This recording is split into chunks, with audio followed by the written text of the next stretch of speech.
Hello, my name is KEONS, and this is a deep dive into 21 Pilots' connection to the Nicholas Bourbaki Group for Dummies. Like the year of just realizing stuff, and everyone around me were all just like realizing things. We were first introduced to the Bourbaki Group in the DMA.org website with a picture of a child. That picture was a cropped photo of this special little man named Andre Weil, not Whale. Andre Weil is in no way affiliated with whales. Andre Weil was one of the founders of a boring maths group named Nicholas Bourbaki. Always try to stop me, that Nicholas Bourbaki. I mean, they aren't boring, but I've read so many of their books for this that my brain is going to explode, and I hate this band. The reward for me is all in the work. The Bourbaki Group portrayed themselves as one person, which confused a lot of people. Nicola Bourbaki was never a person that existed. Are you the bitch she's singing about? The name Nicholas Bourbaki, however, was a pseudonym for a man named General Charles Bourbaki. Whenever Tyler has been asked about the Bourbaki Group, he says they were named after Blurryface. How far are you into a Wikipedia wormhole when you come across that? Because I've never heard of this group or any of this. No, they named their group after Nicholas Bourbaki. But there is no Nicholas Bourbaki, right? They named their group after Blurryface. Even though it was what, the 1930s? 30s, yeah. Which is confusing. Did they get a time machine and listen to Stressed Out and Go Hell? Yeah, now that's a banger. Let me name myself after him? Well, let me explain. For those who don't know, Charles Denis Bourbaki was a French general who had sent many men to their death, and instead of facing humiliation by surrendering, he delegated the duties to someone else and attempted to take his own life because he wanted a glorious death. However, the bullet was flattened against his skull and he failed.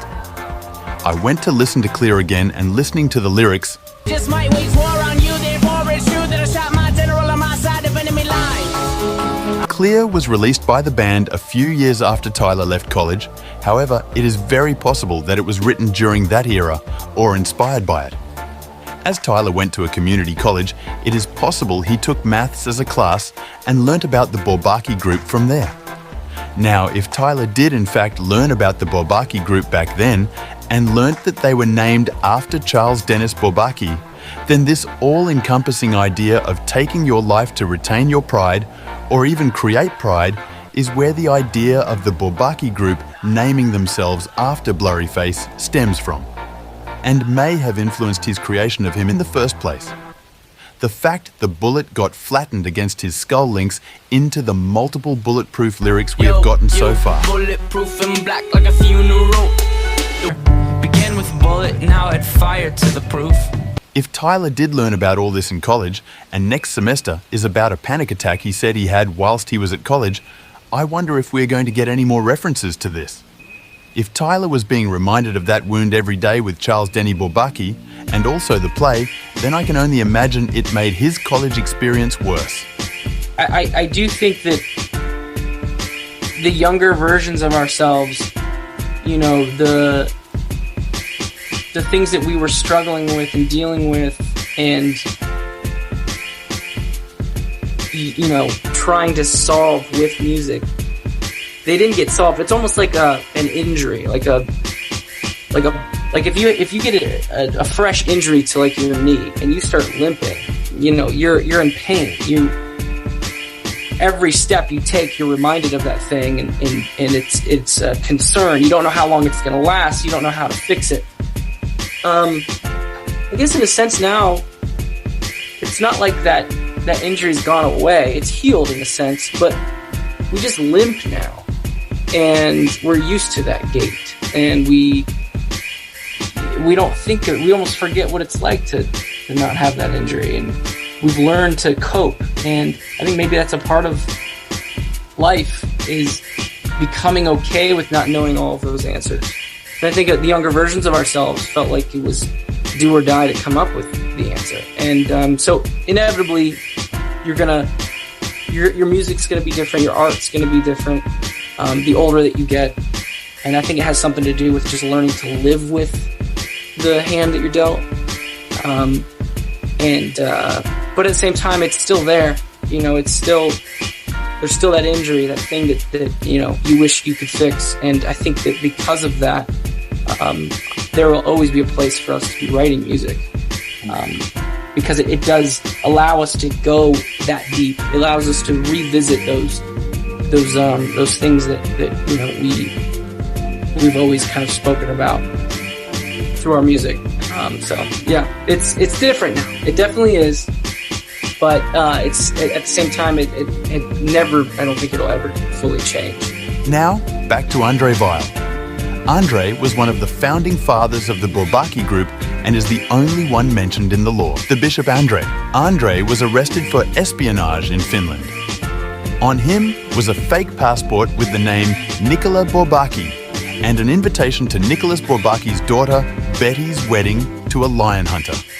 That was a fucking mouthful. It was like what I liked about it was it kind of came like as like she like is like, oh yeah, this is happening. I want to right see now. what you just said written on paper. But this lion hunter was named H. Patar. H. Patar was a different mathematical group inspired by the Bourbaki group, and they wrote satirical writings. Yes, satirical maths. Their most famous one being a mathematical theory of big game hunting. In this writing, they explained multiple ways of hunting a lion using mathematical methods. The one that stood out to me the most was, there is a positive probability that the lion is inside the cage, sit down and wait. The image I have attached is of the H. Patar group. And who is this on the right? Andre Weil. This links into my main man, Nedwood, and his gang of other Neds. As we now know from the I Am Clancy video, the Ned's gift was thought to be extinct. And there, I was given a gift, thought to be extinct. This implies that they may have been hunted, and now we know Nicholas Bourbaki was affiliated with a lion hunter. In the song Cut My Lip, Tyler says,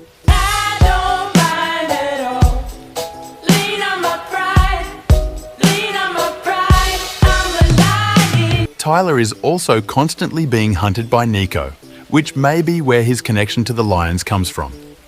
A pride is in reference to a group of lions. Is a group of Neds known as a pride? Also, Ned backwards is Den, which is referenced in the song My Blood. If you find yourself in a lion's den. Okay, enough of the small talk. This is where it gets really crazy. I went into the Disney Channel building and I sat down with the president of Disney Channel and I said, I want to make history. And that's what this is. So buckle up, get some popcorn, and listen closely. Let's talk about vialism. There were two other pictures of the Bourbaki group that were presented to us by the pilots, both of which were doctored images. Both were found on Tyler's desktop, one of which was on a Zane Lowe interview, and the other was posted by Tyler himself to mock us because he had the songs and we didn't. What an ass! In both of the original images, there is a woman with the group, although she was not a part of it. This woman was named Simone Weil. Simone Weil was also Andre Weil's sister. Simone Weil was a French philosopher and political activist. She was described as having a precocious gift for sympathy and more than a hint of masochism. She sought out the darkness to escape the comfortable bourgeois life. Simone Weil's death was considered a suicide. She starved herself, a hunger strike, in sympathy of starving French compatriots, and died of malnutrition. Someone mentioned that Weil sounds like the law term weilism. I decided to then look up weilism, and it came up with two results, both in relation to Simone Weil. The first was a Google Groups message from 2010. On this page was a man saying he was going to perform a movement called weilism, where he would also go on a hunger strike. We will call this movement weilism. I have decided to go on hunger strike from Mondays to Fridays, eating only naan bread and drinking only water. I will revert to normal on Saturdays and Sundays. I decided this before I read more about Simone Weil's life on the internet. He then goes on to use quite cult-like religious language when describing Simone Weil's work. Usually a fast is something people do as a religious practice. However, this man seems to be performing this act to honor his father and as part of his political movement for the elections. Simone wished for a gospel-type revolution. Nuff said. Use my leaflet design for the ward you're standing in. Stand as an independent. Party politics will end. The Houses of Parliament will become a House of Independence. We will take over the councils first. I will always put you before myself, but will lead until death. Vialism and the glorious gone in law is when suicide is glorified as a way of reaching paradise. This man is glorifying Simone's suicide. The second was a book written by the University of Windsor in the 1950s. This is what they had to say about Simone Weil. Simone Weil, that socialist mystic one's scrupulosity, prevented from crossing the final barrier to Catholic conversion, has influenced Miss Murdoch's writing. After recommending her, Simone's notebooks as an excellent introduction to Miss Weil's life and spiritual pilgrimage, Miss Murdoch stated that many of the views expressed on sacrifice, guilt, and essential goodness by Max Lejeune and the Unicorn originated in Willian philosophy.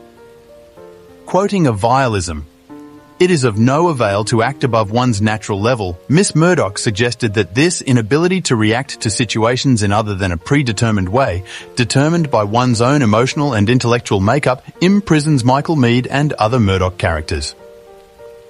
Once again, acting on quoting Simone Weil's principles was named Vialism. This part of our research was the part we fully agreed on the connection. Now comes the wishy-washy stuff. There were many quotes we found that seemed like they may have links into the law, but it's not 100%. The first is Weil's definition of kenosis. We found this extremely interesting. Not only does kenosis remind us of the name KEONS, but this is basically a lyric in Overcompensate. Kenosis is also described as self-emptying, a way to become an available vessel. However, in a human nature term, and not a religious one, it denotes the continual epiclesis and self-denial of one's own human will and desire. All I feel is tonight, tonight, tonight. Furthermore, my friend Nick said, I don't know why I feed on emotion. There's a stomach inside my brain. Yes, that song is old. But if your brain were to go on a hunger strike and just refuse to think or work properly, or let you experience your life, that could be likened to either the very dull and practically lifeless quality of Dama, or it could be the emptying of the self thing we found last night and could relate back to seizing. The next quote could sound like the definition of the creation of Dama and Trench. Weil outlines a civilization based not on force, which turns a person into a thing, but on free labour, which in its engagement with and consent to necessary forces at play in the world, including time and death, allows for direct contact with reality. Well, you know. I gotta get on the phone. I gotta do what I can do to get this. This is... Alright, well, I'm glad you told me. Because I could have walked in here. Well, hard for me to go do premiere with that type of news. This one could be a reference to seizing smearing. Attention consists of suspending our thought, leaving it detached, disposable, empty, vide, and ready to be penetrated by the object. It means holding in our minds within the reach of this thought, but on the lower level and not in contact with it, the diverse knowledge we have acquired, which we are forced to make use of. Above all, our thought should be empty, vide, waiting en attente, not seeking anything, ne rien chercher, but ready to receive in its naked truth the object that is to penetrate it. KEONS has the power to focus. We know this from the letters. Is this Simone Weil's power of attention? This quote sounds like someone preparing to be seized. In jumpsuit, Tyler is standing still, waiting for Nico to approach him and smear him. In Levitate, Tyler is sitting staring into space before Nico grabs him by the neck. Wow, that got very serious. Here have a video of Clancy falling over a lot.